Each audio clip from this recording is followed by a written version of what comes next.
Hello guys, അങ്ങനെ ഫിറോസ് പറഞ്ഞ വാക്ക് പാലിച്ചിരിക്കുകയാണ്. അവര് പറഞ്ഞിട്ടുണ്ടായിരുന്നു സുതിലയത്തിൽ പോയിട്ട് ആ ഒരു ബോർഡ് KHDC എന്ന് പറയുന്ന ആ ഒരു ബോർഡ് അഴിച്ചു മാറ്റിയിട്ട് ഒരു സാധാരണ സുതിലയം എന്ന് പറയുന്ന ഒരു ബോർഡ് അവിടെ വെച്ചു കൊടുക്കും എന്നുള്ളത് മുമ്പുള്ളൊരു വീഡിയോയ്ക്കകത്ത് പറയുകയുണ്ടായി. അത് വാക്ക് അച്ചട്ടായിട്ട് പാലിച്ചിട്ടുണ്ട്. അതിന്റെ ആൾക്കാർ ഇന്ന് വീട്ടിൽ പോയി ആ സാധനങ്ങളെല്ലാം ഊരി മാറ്റിയിട്ടുണ്ട്. ആ വീഡിയോ ചിത്രീകരിച്ചത് എനിക്ക് തോന്നുന്നു ഈ രേഷ്മ പി തങ്കച്ചന്റെ സഹോദരിയോ പിന്നെ അച്ഛനോ ആരോ എങ്ങാണ്ടാണ് വീഡിയോ അതാക്കിയിട്ടുള്ളത്. കാരണം ആ സഹോദരിയുടെ മകൾ അവിടെ നിൽപ്പുണ്ട്. അതുകൊണ്ടാണ് ഞാൻ പറഞ്ഞത് സഹോദരിയോ അല്ലെങ്കിൽ അച്ഛനോ ആയിരിക്കാം എന്നുള്ളത്. സാഹചര്യം വെച്ച് നോക്കുന്ന സമയത്ത് എനിക്ക് തോന്നുന്നു ഈ രേഷ്മ പി തങ്കച്ചൻ ആ വീട്ടിൽ ഇല്ലായിരുന്നു ഇവരിത് അഴിക്കാൻ വന്നപ്പോൾ എന്നാണ് എനിക്ക് മനസ്സിലാവുന്നത്. കാരണം അവർ ഷൂട്ടിന്റെയും ആവശ്യങ്ങൾക്കൊക്കെ വേണ്ടിയിട്ട് പല പല സ്ഥലങ്ങളിലാണ് എന്നത് ചെറിയ ചെറിയ ഓൺലൈൻ മീഡിയാസിൽ നിന്ന് തന്നെ വ്യക്തമാണ്. അവരുടെ ആ ഒരു വീഡിയോ ക്ലിപ്സ് തന്നെ വ്യക്തമാണ്. അതുകൊണ്ട് തന്നെ ഈ വീഡിയോ രേഷ്മ പി തങ്കച്ചൻ അല്ല എടുത്തിട്ടുള്ളത് എന്നുള്ള കാര്യം ഇതിൽ നിന്ന് വ്യക്തമാണ്. പക്ഷെ ഇവിടെ അതിശയിപ്പിക്കുന്ന ഒരു കാര്യം എന്താണെന്ന് വെച്ച് കഴിഞ്ഞാൽ, ഞാൻ നേരത്തെ റിതപ്പന്റെ യൂട്യൂബ് ചാനലിനെ കുറിച്ചൊരു വീഡിയോ ചെയ്തിട്ടുണ്ടായിരുന്നു. ആ കുട്ടീന്റെ സെന്റിമെന്റ്സ് വിറ്റുകൊണ്ട് രേണുവിന് സഹതാപം പിടിച്ചു പറ്റാൻ നോക്കുകയാണ് ആ ഒരു യൂട്യൂബ് ചാനൽ വഴി അവർ ചെയ്യുന്നത്. കാരണം സ്വന്തമായിട്ട് ഒരു വീഡിയോ അപ്ലോഡ് ചെയ്യാനോ അതിന്റെ ക്യാപ്ഷൻ ടൈപ്പ് ചെയ്യാനോ സാധിക്കാത്ത പ്രായത്തിൽ ആ കുട്ടിയുടെ സെന്റിമെന്റ്സ്, അതായത് റിതപ്പൻ ആളുകളോട് സംസാരിക്കുന്ന പോലെ ക്യാപ്ഷൻസും മറ്റും കൊടുത്തിട്ട് രേണു എന്ന് പറയുന്ന രേഷ്മ പി തങ്കച്ചനെ വെള്ളപൂശാനാണ് ആ ഒരു യൂട്യൂബ് ചാനലിലൂടെ ശ്രമിച്ചുകൊണ്ടിരിക്കുന്നത്. എന്റെ അമ്മേനെ കല്ലെറിയാതിരിക്കൂ, എന്റെ അമ്മേനെ ദ്രോഹിക്കാതിരിക്കൂ, എന്റെ സുദ്ധിലയത്തുനിന്ന് ബോർഡ് അഴിച്ചിട്ട് പോയി എന്നൊക്കെയാണ് അവർ എഴുതുന്നത്. അതായത് റിതപ്പന്റെ സെന്റിമെന്റ്സ്, ആ കുട്ടി ആ ഒരു 5 വയസ്സിൽ ആ കുട്ടിക്ക് ഉണ്ടാകുന്ന ഒരു സെന്റിമെന്റൽ സംഭവങ്ങളൊക്കെ ആൾക്കാരുടെ ഇടയിലോട്ട് എത്തിച്ചുകൊണ്ടൊക്കെയാണ് ഇവര് രേണുവിന് വേണ്ടിയിട്ട് റീച്ച് കൈപ്പറ്റുന്നത്. എന്റെ ഊഹം ശരിയാണെങ്കിൽ ഈ യൂട്യൂബ് ചാനൽ കൈകാര്യം ചെയ്യുന്നത് രേഷ്മ പി തങ്കച്ചന്റെ സഹോദരിയാണ്. കാരണം വേറൊന്നുമല്ല, അവരുടെ യൂട്യൂബ് ചാനലിനകത്ത് ഈ യൂട്യൂബ് ചാനലിൽ ലിങ്ക് കറക്റ്റായിട്ട് പേസ്റ്റ് ചെയ്ത് വെച്ചിട്ടുള്ളത് ആ ഒരു രമ്യ ലിബു എന്നോ എങ്ങാണ്ടാണ് അവരുടെ ഇൻസ്റ്റാഗ്രാം ഐഡിയുടെ പേര്. ആ ഒരു ഐഡി പോയി നോക്കിക്കഴിഞ്ഞാൽ കറക്റ്റായിട്ട് കാണാൻ വേണ്ടി പറ്റും ഈ ഒരു സുധിയച്ചന്റെ റിതപ്പൻ എന്ന് പറയുന്ന യൂട്യൂബ് ചാനൽ അവരുടെ പ്രൊഫൈലിനകത്ത്. സോ ഈ ഒരു ചാനൽ കൈകാര്യം ചെയ്യുന്നത് അവരാണ്.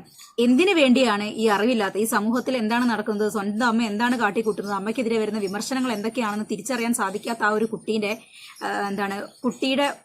സ്ഥാനത്ത് നിന്നുകൊണ്ട് എന്തിനു വേണ്ടിയാണ് ഇത്തരത്തിലുള്ള ക്യാപ്ഷൻസും കാര്യങ്ങളും നിങ്ങൾ കൊടുക്കുന്നത് എന്നുള്ള കാര്യം നിങ്ങൾ തന്നെ ഒന്ന് സ്വന്തം ചിന്തിച്ചു നോക്കുക.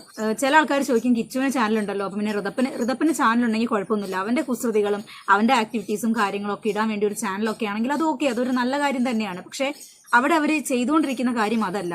ഇനിയിപ്പോൾ അവനൊരു ചാനൽ വേണം എന്നുണ്ടെങ്കിൽ അത് കൈകാര്യം ചെയ്യാനുള്ള ഒരു ക്യാപ്പബിലിറ്റി പ്രായമൊക്കെ ആവുന്ന സമയത്ത് അവൻ തന്നെ അത് യൂസ് ചെയ്ത് തുടങ്ങുമ്പോൾ ജനങ്ങളുടെ സപ്പോർട്ട് നോർമലി അവന് സാധാരണമായി തന്നെ വരും. നിങ്ങൾ ആരും ഇങ്ങനെ തപ്പിപ്പിടിച്ചെടുക്കേണ്ട കാര്യമില്ല ഈ ഒരു സപ്പോർട്ട്. 29-ാം തീയതി ഫിറോസ് ദുബായിൽ നിന്നും തിരിച്ചു വന്നതിന് ശേഷം രേണുവിനെതിരെ 1 കോടി രൂപയുടെ മാനനഷ്ടത്തിന്റെ കേസ് ഫയൽ ചെയ്യും എന്നാണ് കേട്ടിട്ടുള്ളത്.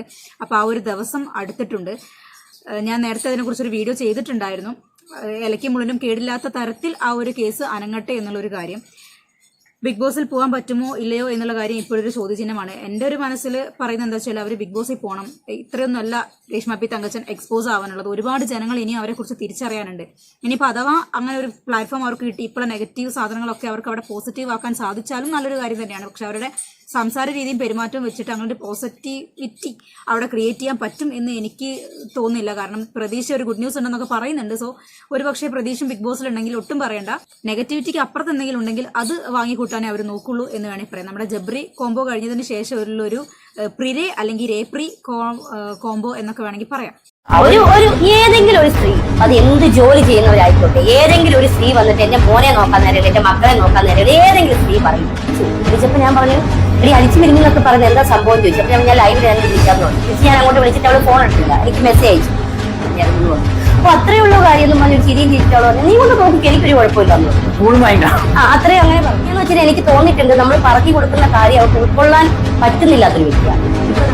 അത്രയും പറയിപ്പിക്കേണ്ട ആവശ്യമില്ലായിരുന്നു. ദാസപ്പിന്റെ വർക്കൊക്കെ ഇറങ്ങിയപ്പോൾ നല്ല രീതിക്ക് സപ്പോർട്ട് കിട്ടിയതാണ്. നല്ല രീതിക്ക് സപ്പോർട്ട് കിട്ടിയ ഒരു വ്യക്തി. അതേപോലെയുള്ള നല്ല നല്ല വർക്കുകളും കാര്യങ്ങളും ഒക്കെ വന്നാൽ ഇവർക്ക് നല്ല രീതിയിൽ ക്ലച്ച് പിടിക്കാൻ പറ്റില്ല. ഫോൺ വിളിച്ചാൽ പോലും അവർക്ക് നേരെ കൗണ്ട് എടുക്കാൻ നേരമില്ല. ഇവിടെ ഈ ഒരു നിമിഷ ഇവര് രേണു എന്ന് പറയുന്ന രേഷ്മ പി തങ്കച്ചന്റെ ഏറ്റവും അടുത്ത സുഹൃത്താണ്. അവർ ഒരുമിച്ചുള്ള ഫോട്ടോസും കാര്യങ്ങളൊക്കെ വളരെ കുറച്ചേ ഉള്ളെങ്കിലും വളരെ അടുത്തൊരു ബന്ധമാണ് എന്നൊക്കെയാണ് ഇവരുടെ സംസാരത്തിൽ നിന്ന് മനസ്സിലാക്കുന്നത്. ഈ ഒരു സ്ത്രീ പറഞ്ഞാൽ നിങ്ങൾ കാണുമായിരിക്കില്ല ഞാൻ പ്ലേ ചെയ്ത വീഡിയോയ്ക്കകത്ത്. കൊച്ചിനെ അവർ കൊണ്ടുപോയി നോക്കിയാലും കുഴപ്പമൊന്നുമില്ല. പക്ഷെ എന്തൊക്കെ പറഞ്ഞു കഴിഞ്ഞാലും ഈ ഒരു സ്ത്രീ എങ്ങനെയുള്ളൊരു സ്ത്രീയാണെന്ന് നിങ്ങൾ എല്ലാവരും വിലയിരുത്തിയാലും, ഞാൻ ഉൾപ്പെടെയുള്ളവർ വിലയിരുത്തി കഴിഞ്ഞാൽ അവർ പറയുന്നതിൽ ഒരുപാട് പോയിന്റ് ഉണ്ട്. സ്വന്തം അമ്മയ്ക്ക് അവരുടെ തിരക്കുകളുടെ ഇടയ്ക്ക് സ്വന്തം മകനെ നോക്കാൻ ഒരു സമയമില്ല എന്ന് പറയുന്നത് വളരെ വലിയൊരു ദുരന്തമാണെന്ന് ഞാൻ പറഞ്ഞുള്ളൂ. കാരണം ആ കുട്ടി ഇപ്പോൾ ഒരു അച്ഛനില്ല, അമ്മേന്റെ സ്നേഹം, കെയർ, വാത്സല്യം ഇതൊക്കെ അനുഭവിക്കേണ്ട പ്രായത്തിലാണ് ആ കുട്ടി ഇതൊന്നും ഇല്ലാണ്ട് നിൽക്കുന്നത്.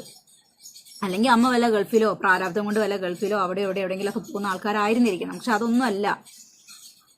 ഇതിലിപ്പോ കൂടുതലായിട്ട് എന്ത് പറയാനാന്നുള്ള കാര്യം എനിക്ക് അറിയത്തില്ല. ആ കുട്ടിയുടെ വളർച്ചേനെ അത് എങ്ങനെ ബാധിക്കും എന്നുള്ള കാര്യം അമ്മമാര് അറിയാലോ. മക്കളെ വളർത്തുന്ന അമ്മമാര് നിങ്ങളുടെ സ്ഥാനത്ത് നിന്ന് ചിന്തിക്കുക, മക്കളെ വളർത്തുന്ന അച്ഛന്മാര് നിങ്ങളുടെ സ്ഥാനത്ത് നിന്ന് ചിന്തിക്കുക. നിങ്ങൾക്ക് എല്ലാവർക്കും നിങ്ങളുടേതായ ഓരോ വ്യൂ പോയിന്റ്സ് സൈഡൊക്കെ ഉണ്ടാവില്ല, നിങ്ങൾ നിങ്ങളുടേതായ രീതിയിൽ ചിന്തിക്കുക.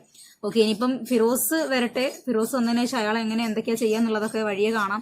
ഇതൊക്കെ അവരുടെ വായിൽ നാക്കുകൊണ്ടുണ്ടായ പ്രശ്നമാണ്. പിന്നെ ഈ വീഡിയോ കാണുന്ന സമയത്ത് നെഗറ്റീവ് പറയാൻ വരുന്ന ആൾക്കാരോട് എനിക്കൊന്നേ പറയുള്ളൂ, ഞങ്ങളാരും അവരുടെ വീട്ടിൽ പോയി പറയുന്ന കാര്യങ്ങളല്ല, വീട്ടിൽ പോയി തപ്പിയെടുക്കുന്ന കാര്യങ്ങളല്ല. അവർ തന്നെ യൂട്യൂബ് ചാനൽ വന്നിട്ട് പറയുന്ന കാര്യങ്ങളൊക്കെ നമ്മൾ എടുത്തു വെച്ച് റിയാക്ട് ചെയ്യുന്നതേ ഉള്ളൂ. നിങ്ങൾ എങ്ങനെയാണോ അവരുടെ ഈച്ച് ആൻഡ് വൺ മൊമെന്റ് അറിയുന്നത്, അതേപോലെ തന്നെയാണ് ഞങ്ങളും അറിയുന്നത്. അത് ആദ്യം അങ്ങോട്ട് മനസ്സിലാക്കുക. ഇനി നല്ലത് കണ്ടാൽ നല്ലതാണെന്ന് എപ്പോഴും പറഞ്ഞിട്ട് തന്നെയുള്ളൂ. അതിനുള്ള ഉദാഹരണങ്ങൾ ഒരുപാട് എൻ്റെ വീഡിയോയ്ക്ക് തന്നെ കിടപ്പുണ്ട്. രേണുസുധീനെ സപ്പോർട്ട് ചെയ്തിട്ടുള്ള വീഡിയോസും ഉണ്ട്, നെഗറ്റീവ് പറഞ്ഞിട്ടുള്ള വീഡിയോസ് ഉണ്ട്. അതൊക്കെ അവരുടെ പ്രവർത്തനത്തിന്റെ പരിണിത ഫലമായിട്ട് തന്നെയാണ്. ഇപ്പൊ നാളെ എന്റെ ഭാഗത്ത് നിന്ന് എന്തെങ്കിലും മിസ്റ്റേക്ക് ഉണ്ടായി കഴിഞ്ഞാൽ എന്നെ ആൾക്കാർ വിമർശിക്കുന്ന സമയത്ത് അത് കേൾക്കാൻ ഞാൻ ബാധ്യസ്ഥയാണ് എന്നുള്ള കാര്യം എനിക്ക് ഇപ്പോഴേ ബോധമുണ്ട്. അപ്പൊ മറ്റൊരു വീഡിയോ കാണുന്നവരെ ബൈ.